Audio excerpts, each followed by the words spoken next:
নমস্কার। একটা কবিতা পড়ছি তারাপদ রায়ের, সব ঠিক হয়ে যাবে। এই সেদিন পর্যন্ত ভেবেছি সব ঠিক হয়ে যাবে।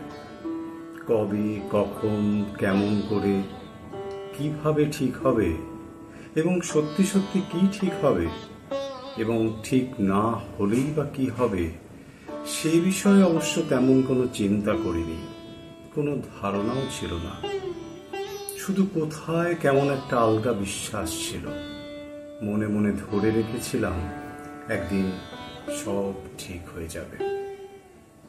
আমলকি গাছের ভেতর থেকে কোনো কোনো রাতে যেরকম ঝিরিঝিরি বাতাস ও বাতাসের শব্দ আসে, যেভাবে লেবু পাতা ছিঁড়ে হাতে ঘষলে এক হারিয়ে যাওয়া অরণ্যের গন্ধ ভেসে আসে, যেভাবে খুলখুলির এলোমেলো বাসায় ডিমের ভেতর থেকে বেরিয়ে এসে চড়ুইয়ের ছানারা তাদের মাকে চি চি করে ডাকে, ভুল ঠিকানার চিঠিও একদিন কোথাও না কোথাও কারো না কারো কাছে পৌঁছে যায়, যেভাবে একটা ক্ষীণ ভরসা ছিল এই সেদিন পর্যন্ত।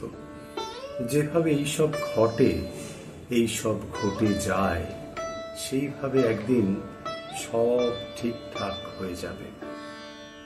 আমার কিছু করণীয় নেই, শুধু বসে থাকার অপেক্ষা।